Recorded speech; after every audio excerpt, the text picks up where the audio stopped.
You know it, and I know it, dude. These prices are becoming ridiculous to just play video games, man. Like, if you don't already have a PC, you're kind of screwed.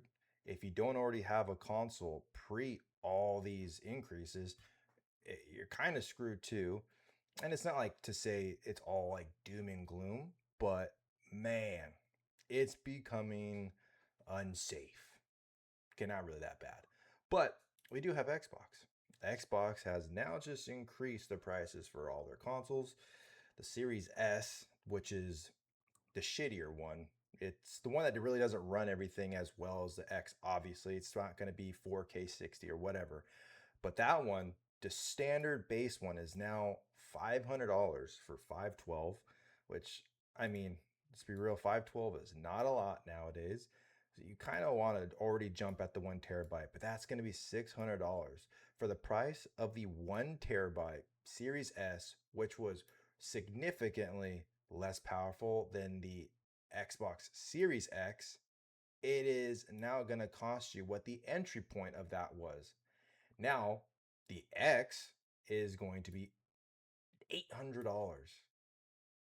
And then, of course, if you want to get the digital, which I guess now, I mean, what's the point of giving the physical one? I mean, if you're really into the physical media, then go for it. I mean, I've had my PC here for the past like 5 years and it doesn't have a disc tray. So I'm all digital.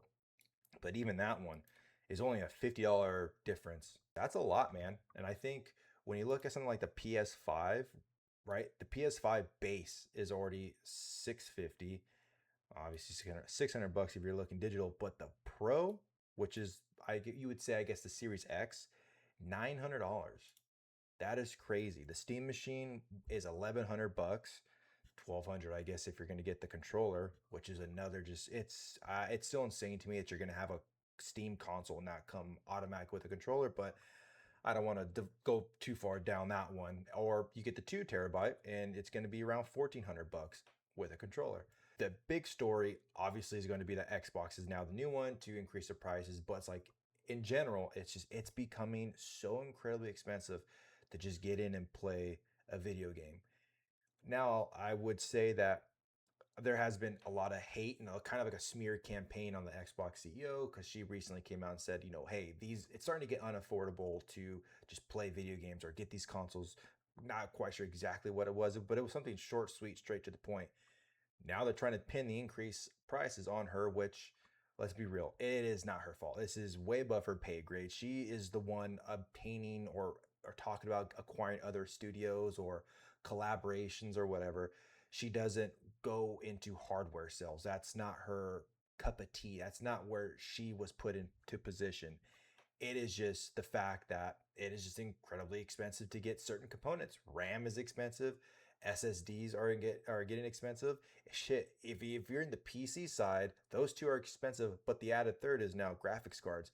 Graphics cards are insanely expensive. So I think if you look at the whole landscape, it's just in a bad place.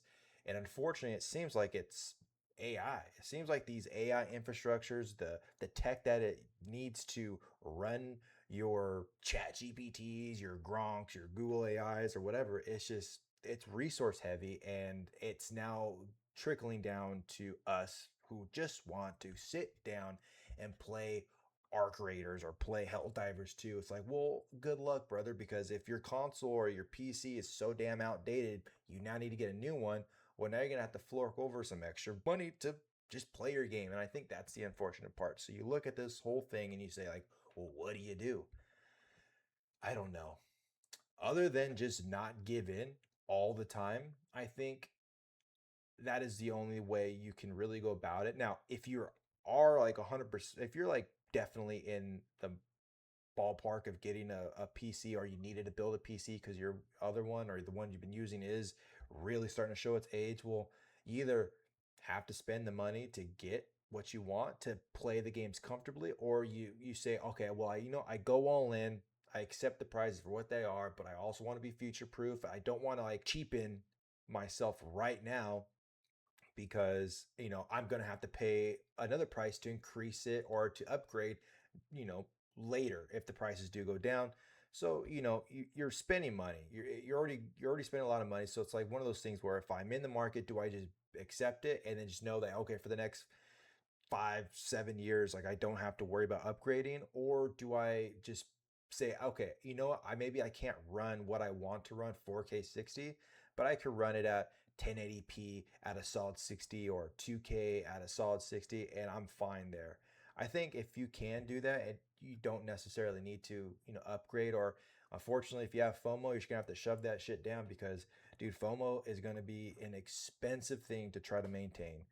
And that's the only way you kind of combat this is with your wallet. The more you kind of hold back on upgrading when you don't need to, the more you don't kind of give into the fact that they can price hike all these things. And I don't know if it's necessarily like a great thing for Xbox to be like, okay, well, we have to increase everything by $100. I think it's kind of a necessity for what the market looks like right now. I think it's kind of necessary for what is happening right now. It's just unfortunate. It's unfortunate that we're the ones that pay for it because we're the ones that want these things. And now they're becoming a little bit too out of reach. I think they know that. I don't know what more they can really do. I do know that Xbox does have like some kind of programs on their website to help combat that, if you will, like a layaway program, I guess you can say. And maybe that's the way you go about it now. If you really do need these, I don't know if Xbox, or I don't know if PlayStation has the same thing, nor do I know if Steam is doing the same thing.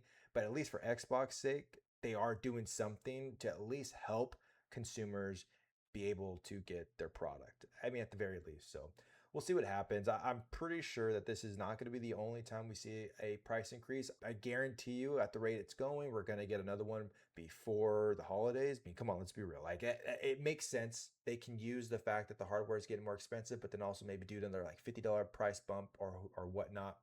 So, Nintendo is probably going to be right around there too, increasing their product price. So it won't be the last time. And let's just hope that, it doesn't stay like this for too much longer because your boy's going to need to upgrade his PC pretty soon too. So we'll see what happens.